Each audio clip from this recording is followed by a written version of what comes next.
नमस्कार, मेरा नाम है समृति खजूरिया। समय एसटीवी पर पहले देश की बात में आपका स्वागत है।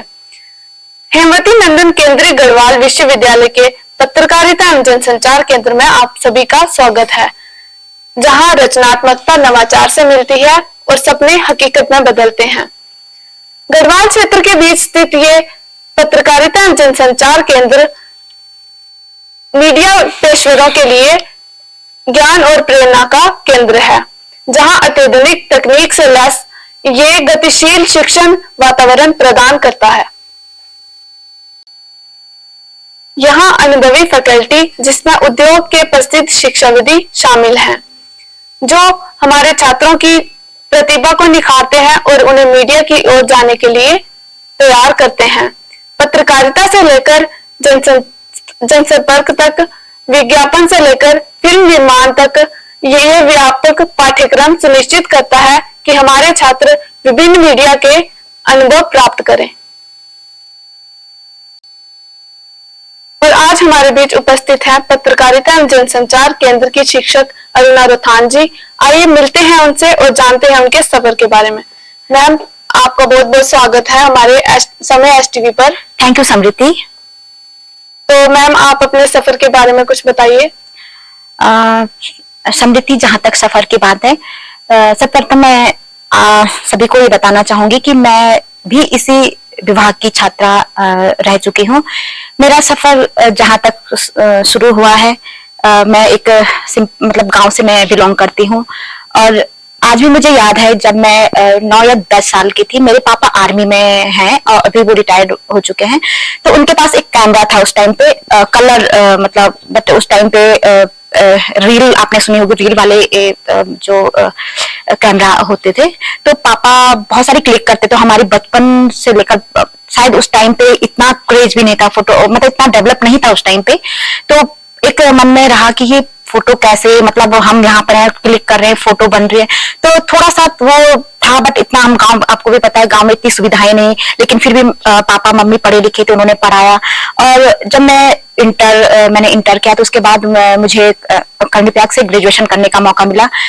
और जब मैं कर्णप्रयाग से ग्रेजुएशन कर रही थी, अचानक एक दिन मैं कर्णप्रयाग में एक पुल है, वहां पे मैं पैदल चल रही थी, तो एक बैनर लगा हुआ था वहां पे, वो था एक कंप्यूटर इंस्टीट्यूट का। देन उस टाइम पे, ये बात है 96 समथिंग की ये बात है, तो उस टाइम पे इतना वो नहीं था कंप्यूटर सीखना, ये सब चीजें।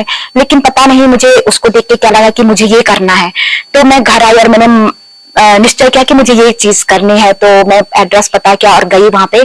तो मैं वहां एडमिशन लिया फिर मैंने, तो कंप्यूटर इंस्टीट्यूट में। तो मैं सीखते सीखते फिर मैं जो अपना ग्रेजुएशन कर रही थी, बट एक चीज और बता दूं, उसी ड्यूरेशन में मेरी शादी को लेकर बात होने लगी। When I was 18 years, I got married।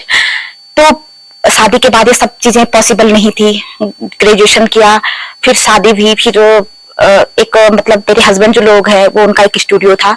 तो कहीं ना कहीं एक वो चीज जो मैंने बचपन में पापा को क्लिक करते हुए देखा फोटोज, तो वो कहीं ना कहीं मैं उस बीच में आई। और मैं मतलब कैमरा से खुद मैंने सीखा नहीं, मतलब उनको खुद हैंडल करना, मतलब मुझे बहुत अच्छा लगता था। और मतलब 1 महीने बाद मुझे मौका मिला कि मैं कुछ एडिटिंग के काम से, मेरे हस्बैंड ने कहा कि आपको सीखना। और सबसे पहली बात मैं ये बताऊं कि मेरे आफ्टर मैरिड मुझे सबसे ज्यादा सपोर्ट किया है तो मेरे हस्बैंड ने किया है। और मैं जब देहरादून इस काम को सीखने गई, उसके बाद जब मैं सीख के आई, तो उस टाइम पे पूरा मतलब गढ़वाल की मैं इधर बात करूं तो सबसे पहले जो एडिटिंग काम हमने प्लांट लगाया था, तो हम ही ने लगाया था और वहां मैं काम करती थी। तो उससे पता नहीं, मतलब मुझे और भी ज्यादा मतलब अच्छा लगा कि सब क्रिएटिविटी करना। तो मेरे हस्बैंड ने एक दिन ऐसी मजाक में, एक अखबार था और उस अखबार में एक किनारे पे कुछ लिखा था, एक वो एक एड लिखा हुआ था, मास कम्युनिकेशन का। तो मेरे हस्बैंड को तो नॉलेज था, बट मुझे कुछ भी इस बारे में नॉलेज था। तो मैंने कहा कि आपको फोटोग्राफी करनी है? मैंने कहा हाँ मुझे शौक है, बट कैसे? तो उन्होंने कहा आप ये कोर्स कर लो। फिर जैसे कैसे पता किया, उस समय तो इतना मतलब नॉलेज भी नहीं था, फोन नहीं, मतलब ज्यादा वो नहीं था इतना, है ना। तो फिर उस पे मेरे हस्बैंड ने मुझे सपोर्ट किया। फिर हम श्रीनगर आए, पता किया, तो उसके बारे में पता चला। फिर एंट्रेंस एग्जाम दिया, हो भी गया, और फिर मैंने 2008 में यहाँ पे एडमिशन लिया, है ना। मैम, जैसे आपने बताया पहले कि आपने ग्रेजुएशन जो है वो कहीं और से की। जी। तो आपने मतलब यहाँ पे ग्रेजुएशन में एडमिशन ली या फिर आपने पोस्ट ग्रेजुएशन में एडमिशन ली, फिर नहीं कैसे किया? समृति, मैंने ग्रेजुएशन तो अदर सब्जेक्ट से किया है और मैं यहाँ पे मास्टर्स के लिए आई थी, है ना। तो मैं जब 2008 में आई थी तो उस समय मेरी 2 छोटी छोटी बेटियां भी थी। मेरे लिए थोड़ा टफ था कि कौन उनकी देखभाल यहाँ पे करेगा, क्योंकि मुझे अकेला उनके साथ रहना था, क्योंकि बिजनेस सेटअप हमारा गौचर में था। लेकिन फिर भी हालात से मैंने समझौता किया कि नहीं, मैं कर लूंगी। बहुत छोटी मेरी बेटियां थी और मुझे आज भी याद है, मैं चौरास में मैंने रूम लिया, मैं वहां पे थी और बहुत मुश्किल था मेरा यहाँ क्लासेस अटेंड करना बच्चों के साथ, लेकिन फिर भी मुझे बहुत अच्छा लगता था ये सब। और जब मैं यहाँ पे आई तो यहाँ पे टीचरों से जो भी मैंने सीखा, उसमें मेरा सबसे जो अलग फील्ड रहा है वो फोटोग्राफी को लेके रहा है और एडिटिंग को लेके। तो फोटोग्राफी को लेके मुझे आज भी याद है कि AR डंगवाल हमारे HOD उस टाइम पे थे, तो वो मुझे संचार तथा यहाँ डिपार्टमेंट से, विभाग से एक पत्र अखबार निकलता था, उसके लिए फोटोज के लिए वो मुझे बोलते थे, तो मुझे अच्छा लगता था। तो इस तरह से मैंने काम करना शुरू किया और अच्छा भी लगा। तो धीरे धीरे ये यात्रा सफर मतलब जो मेरा सफर रहा यहाँ तक चलता रहा। और 2010 में जब मैंने पास आउट किया तो इसी विभाग से मेरे लिए एक सौभाग्य की बात थी कि इसी विभाग से मुझे एक दिन कॉल आता है कि आप टेक्निकली यहाँ पे कोई नहीं, आप ज्वाइन कर लो। तो मुझे मुझे बहुत इतना अच्छा लगा। मैंने सोचा नहीं कि पे स्किल क्या है, मुझे बस एक खुशी थी कि मैं अपने उन टीचरों के बीच में जा रही हूँ जिन्होंने मुझे सिखाया, और मेरे लिए बहुत सौभाग्य की बात है। आज वही है, आज भी वही गुरु मेरे सामने मतलब साथ में है, लेकिन आज भी मैं ये समझती हूँ कि मैं उनकी स्टूडेंट हूँ, तो हर समय उनसे सीखने का मतलब मुझे गौरव मिलता है। तो मैम आपके मतलब आपके जीवन में बहुत सारी कठिनाइयां रही, लेकिन फिर भी आपने 2 बेटियों के साथ भी अपनी पढ़ाई जो है वो इतनी कंप्लीट की। तो समृति, मैं बोलना चाहूंगी कि परेशानियां हर किसी की लाइफ में है, और मैं खासकर मैं लड़कियों को, मतलब मैं ये भेदभाव नहीं कर रही कि लड़कों के लिए नहीं या लड़कियों के लिए, बट उन लड़कियों के लिए जो आज भी कहती हैं कि नहीं हो पाएगा, नहीं, मैं उनको कहती हूँ कौन सा ऐसा काम है जो नहीं हो पाएगा। मुझे तो नहीं लगता कि इतना टफ है। हाँ, रही मीडिया की बात, यहाँ फील्ड में आना, जब मैं यहाँ पे स्टार्ट आई तो मुझे लगा, मुझे भी एक ही चीज थी कि मुझे एंकर बनना है और मुझे न्यूज मतलब टीवी पे दिखना है। लेकिन जब हम क्योंकि और चीजें पता नहीं थी, लेकिन जब हम इस फील्ड में आए और हमने यहाँ पे अपने मतलब जो भी गुरुजनों ने हमें सिखाया, तो हमें तब पता चला कि ये तो एक प्लेटफॉर्म है, यहाँ से आप कहीं के लिए भी आप मतलब जा सकते हो। ऐसा नहीं कि मैंने फोटोग्राफी में एक कैमरा ही पर्सन बन सकती, नो, आप टेक्निकल मतलब आप एडिटिंग वीडियो प्रोडक्शन में जा सकते हो, आप एंकर बन सकते हो, आप प्रिंट के लिए बहुत अच्छा कर सकते हो, तो तमाम फील्ड, आप फिल्मों में आप काम कर सकते हो। तो ऐसा नहीं है, मतलब जो गलत है में हम लोग रखते हैं कि नहीं हमको वो करना था, हमें नहीं, यहाँ पे ऐसा नहीं। ये जो आपका ये माध्यम है, जो पत्रकारिता एवं जनसंचार केंद्र, यहाँ से आपके पूरे दरवाजे ओपन होते हैं, आप कुछ भी यहाँ से कर सकते हो, है ना। तो मैम जो छात्र हैं यहाँ पे आपके अंदर पढ़ते हैं, तो उनको मतलब आप मास कम्युनिकेशन के क्षेत्र में कोई भी ऐसे कार्य प्रणाली जो होती है, उनके लिए आप बच्चों को कैसे अपडेट रखते हैं? देखो समृति, सबसे पहली बात, मैं इस विभाग की अगर बात करूं तो पहले भी इक्विपमेंट लिमिटेड थे, बट अभी जो यहाँ पे जो स्ट्रक्चर बना है, वेल इक्विप्ड लैब हमारी बन चुकी है। हमारे पास कैमराज, बहुत अच्छे अच्छे कैमराज हैं। हमारे पास साउंड, जहाँ आप बच्चे ऑडियो रिकॉर्डिंग और एडिटिंग सीखते हैं, वहाँ पे बहुत अच्छे से वेल इक्विप्ड है। सेमिनार हॉल है। इवन बच्चों को म्यूजिक, अगर भले यहाँ पे कोई ऐसा टीचर नहीं कि जो सिखाए, बट हमने मतलब विभाग ने बच्चों के लिए इंस्ट्रूमेंट की भी व्यवस्था किया है, किसमें आप कैसियो, लाइक तबला, ढोलक, पियानो, ये सब अवेलेबल यहाँ पे है कि बच्चा एंजॉय कर सकता है। और जहां तक बात करी तुमने कि अपडेट रहने की, तो हम बच्चों को हम देखो यहाँ पे 3 साल बीए की क्लासेस चलती हैं, 2 मास्टर्स की क्लासेस चलती हैं। तो हम कोशिश करते हैं कि बच्चे को यहाँ पे कि उसका सबसे पहले उसका हम मतलब उससे हम चाहते हैं कि वो किस फील्ड में जाना चाहता है। ऐसा नहीं कि वो एक फील्ड उसने कहा कि नहीं प्रिंट, तो उसको और चीजों से नहीं, हम ऑल ओवर बच्चों को हर चीज से अपडेट रखते हैं। लैब में आए, वो टेलीप्रॉम्प्टर रखा है, हमारे बहुत सारे कैमरा है, बच्चे शूट करें, वीडियोस बनाए, डॉक्यूमेंट्री बनाए। प्रिंट के लिए बात है, अभी हमें यूनिवर्सिटी का एक न्यूज लेटर हम उस पर काम कर रहे हैं, संचार पत्र ऑलरेडी हमने निकाला है। तो बच्चों के लिए प्रिंट और इलेक्ट्रॉनिक दोनों चीजें आप यहाँ पे बहुत अच्छे से बच्चा कर सकता है ना। तो मैम ज्यादातर आपको क्या लगता है कि बच्चों को प्रिंट मीडिया में जाने का ज्यादा शौक है या फिर इलेक्ट्रॉनिक मीडिया, फोटोग्राफी, जैसे अब कि आपने बताया कि इस मास कम्युनिकेशन के डिपार्टमेंट में मतलब हम बहुत सारे फील्ड्स में जा सकते हैं।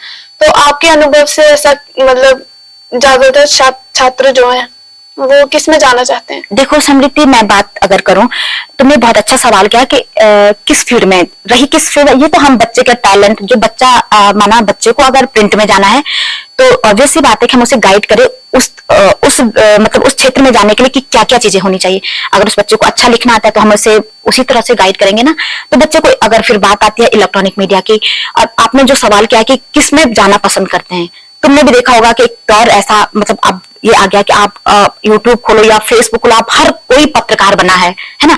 तो ऐसा नहीं है कि अब बिना कोर्स के आप पत्रकार, वो चीजें ठीक है, बहुत अच्छा कोई बोलता होगा, लेकिन जो बारीकियां पत्रकारिता की सीखेंगे ना, तो वो तो आप एक कोर्स के माध्यम से ही तो सीखेंगे। यहाँ पे आपको हर चीज सिखाई जाएंगी, और फिर हम बच्चों के साथ डिस्कस करते हैं कि उसे फील्ड में, कई बच्चे कहते हैं कि हमें प्रिंट में जाना है, कई कहते हैं इलेक्ट्रॉनिक मीडिया में जाने का मतलब सिर्फ यही नहीं कि वो एक पर्टिकुलर एडिटिंग से लेकर या फोटोग्राफी से, नो, वो प्रोडक्शन में जा सकता है, वो एडिटिंग कर सकता है, वो एंकर बन सकता है। अभी मैं आपके संज्ञान में एक बात ला दूं कि हमारे विभाग से अभी 13-14 का जो बैच था, उसमें हमारी श्रीनगर की छात्रा तान्या पुरोहित, जो अभी IPL में होस्ट कर रही हैं, आप उन एज ए एंकर, और उन्हीं के हस्बैंड दीपक डोभा जो भी यहाँ के स्टूडेंट रह चुके हैं, वो जी बिजनेस में एज एंकर वहां पे काम करें, तो इसी विभाग से वो पढ़ के गए हैं।